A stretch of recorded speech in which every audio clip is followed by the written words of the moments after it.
Bonsoir et bienvenue sur Mistral TV. On va quelque part ce soir ouvrir une page d'histoire de la salle des Cordeliers. Nous sommes à Romans avec Franck Ferrand. Bonsoir. Bonsoir à tous.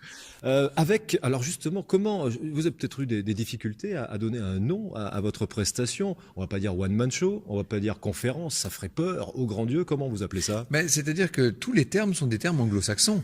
C'est un stand-up, pour parler clair, mais en français, alors on appelle ça un seul en scène, ce qui tout de suite nous fait coucher beaucoup plus tôt. En vérité, c'est une sorte de happening historique. J'aide les gens à essayer d'y voir un peu plus clair sur certaines grandes énigmes de l'histoire. Et comme ce sont eux qui tirent les sujets au sort, évidemment, il s'établit une sorte quasiment de suspense. Ouais. Nous ne savons pas, au moment où s'ouvre le rideau, de quoi nous allons parler. Alors, tirer les sujets au sort, ça fait penser au spectacle d'improvisation, au catch d'improvisation quasiment. C'est ce que vous allez faire aussi, tout seul? Vous ne croyez pas si bien dire, puisque le metteur en scène de ce spectacle, Éric Métayer, est, je crois qu'on peut dire, le plus grand, ou en tout cas un des plus grands improvisateurs de France. C'est son domaine, c'est son monde. Et il a mis, ça c'est très intelligent ce qu'il a fait, il a mis tous les trucs de l'improvisation au service de ce qui reste une causerie. Mais c'est une causerie avec des sons d'ambiance, avec des lumières qui m'accompagnent, qui soulignent, qui redoublent les effets. Et c'est une causerie qui est dirigée d'une certaine manière. C'est-à-dire que nous tirons les sujets au sort, 60 ou 70% des propos sont improvisés, mais néanmoins, on sait d'où on part et où l'on va. Quand vous dites propos improvisés, ça veut dire que, bon, évidemment, du jour au lendemain, ce n'est pas le même spectacle et vous pouvez avoir des informations différentes aussi. Bien sûr, la vie continue et je passe mon temps à expliquer aux gens qui viennent à ce spectacle que, précisément, l'histoire n'est jamais écrite une fois pour toutes. Qu'elle évolue en fonction des découvertes, en fonction des nouvelles perspectives, etc. Donc, s'il se présente des nouveautés, par exemple, pour un sujet tout à fait proche d'ici, je vais demain présenter la conférence de presse qui va enfin rendre compte des travaux du LIDAR sur le site jurassien d'Alésia. Il est évident que si ce soir, nous verrons bien ce que le sort nous réserve, mais si nous tirons au sort le sujet d'Alésia, je ne pourrai qu'en parler. Bien sûr. Alors, l'histoire, j'allais dire, n'est pas une science exacte, avec des rebondissements, des contradictions, des contre-enquêtes. Il y a, bon, l'histoire du crâne de Henri IV, il y a la sépulture de Napoléon. Vous donnez forcément votre version de l'histoire. Alors, il y a les sujets sur lesquels je donne ma version, c'est-à-dire les sujets, ce que j'appelle mes chevaux de bataille, sur l'affaire par exemple, sur l'affaire de l'écriture des pièces de Molière, l'affaire Corneille-Molière. J'ai un avis relativement tranché, très étayé, très argumenté, fouillé même, mais qui est clair.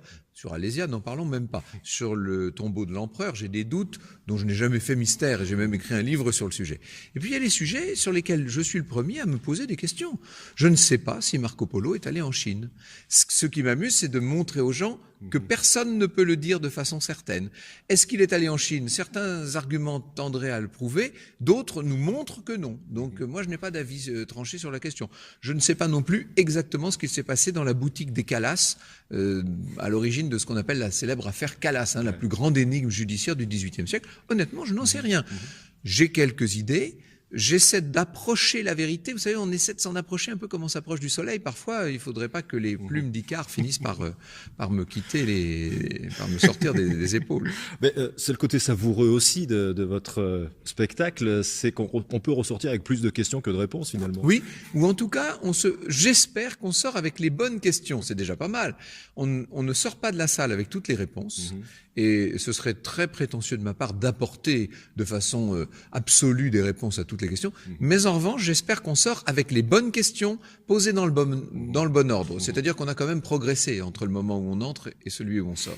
C'est un signe que l'enseignement de l'histoire a changé aussi. On a moins de certitudes qu'il y a quelques dizaines d'années. J'aimerais bien, mais malheureusement non. L'enseignement, lui, ne change pas. C'est vrai qu'on a tendance peut-être, notamment dans les petites classes, à inciter les élèves à se poser davantage de questions, à faire fonctionner leur esprit critique. Ça, c'est ce qu'on dit, c'est ce qui est demandé, c'est ce qui est dit sur le papier. Est-ce que dans les faits, dans la pratique, c'est vraiment ce qui se passe? Je ne crois pas. On continue à s'appuyer sur un certain nombre de pseudo-certitudes, à les asséner comme si c'était des vérités définitives.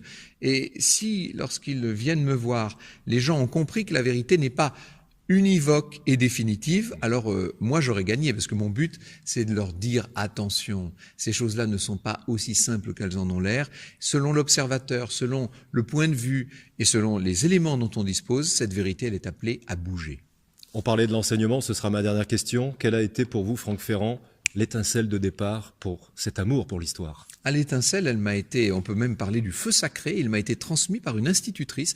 Moi, je suis un enfant de l'école publique, hein, j'ai fait toutes mes études dans le public, et j'avais une institutrice extraordinaire en CE1, CE2, donc c'était très tôt dans le cursus.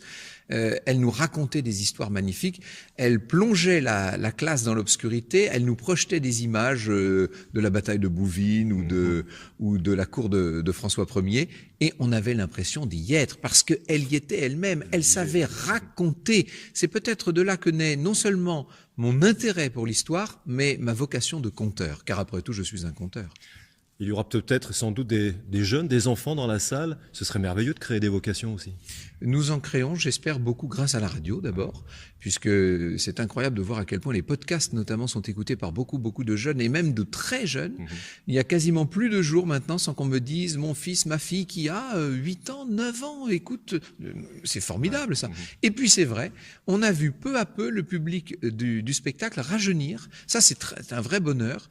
Lorsqu'on donne le spectacle au Théâtre Antoine, c'est un tout petit peu moins vrai dans la tournée, parce qu'en tournée évidemment il y a les abonnés, c'est pas le même système. Mais en tout cas, pour ce qui est des gens qui viennent simplement acheter leur billet au guichet du théâtre à Paris, on s'est rendu compte que d'année en année, de semaine en semaine, le public rajeunit. Et on a maintenant, c'est difficile à dire, mais un bon quart de personnes qui ont moins de 25 ans. C'est quand même très agréable. Merci Franck Ferrand. Bonne soirée à Romans, à la salle des Cordeliers, et bonne tournée. Merci beaucoup. Merci, et merci à tous les habitants des environs qui seront là ce soir.